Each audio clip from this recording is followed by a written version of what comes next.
मुस्लिम league नून के senior रहनुमा ख्वाजा मोहम्मद आसिफ के अहम इंकशाफात। कहते हैं जनरल बाजवा और जनरल फैज हमारे पास बैठकर कानून साजी कराते थे, मजलिस आमिला और FATF से मुतालिक भी कानून साजी कराते थे। इस माहौल में और क्या हो सकता था जो बिगाड़ पैदा हुआ, भुगत रहे हैं। मजीद क्या कहा ख्वाजा आसिफ ने, बता रहे हैं। हम इस हवाले से भी आपको अपडेट करेंगे। मुस्लिम लीग नून के सीनियर रहनुमा ख्वाजा मोहम्मद आसिफ के अहम इंकशाफात।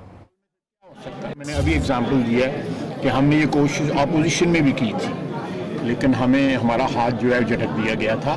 आप देखें कि उस दौर के अंदर हम लेजिस्लेशन के लिए ISI के मेस में जाते थे और जनरल बाजवा और जनरल फैज बैठ के हमसे लेजिस्लेशन करवाते थे। आमला की भी और FATF की भी दोनों लेजिस्लेशन जो है ना वो फौज की और ISI की इंटरवेंशन से हुई थी। उस माहौल में फिर क्या हो सकता था? उस माहौल में जो आज माहौल देख रहे हैं आप जो है, ये उस वक्त की जो है जो बिगाड़ जो पैदा हुआ है उसको हम भुगता रहे हैं। इस हवाले से मजीद जानते हैं नुमाइंदा न्यूज़ खुसूसी नुमाइंदे हैं हमारे तारिक अजीज, उनसे। जी तारिक, अपडेट कीजिएगा, मजीद इनका क्या कहना था? एक बड़ा बयान दे दिया है इन्होंने। ख्वाजा आसिफ साहब की बात की अहमियत इसलिए बहुत ज़्यादा है कि वो डिफेंस मिनिस्टर भी रह चुके हैं। तो बतौर डिफेंस मिनिस्टर जो उनका जो बयान है एक्स उनका ये कहना कि मुल्क में सियासी अदम इस्तेहकाम के सियासतदान सिर्फ जिम्मेदार नहीं है, बाकी भी स्टेक होल्डर हैं। उनके कहने का मतलब है फौज है। और फिर उन्होंने आगे जाके ये बात खुल के बड़ी वजाहत के साथ की कि हम से कानून साजी भी जनरल फैज और बाजवा कराते थे। और ये उन्होंने कहा नहीं, कहते मैं कह रहा हूँ कि FATF के ऊपर जो कानून साजी हुई तो उस पे ऊपर की असेंबली के अंदर एक ब्रिगेडियर साहब आके बैठे होते थे, वो गिनती कराते थे और जिस पार्टी के बंदे कम होते थे फौरन फूल करते थे, बंदे पूरे हो जाते थे। तो ये ख्वाजा आसिफ साहब बात कहना चाहते हैं इस मुल्क में और ये हालात हो तो वहाँ पे हम सियासतदानों के ऊपर सारी जिम्मेदारी डाल दी जाती है कि क्या हुआ क्या नहीं हुआ।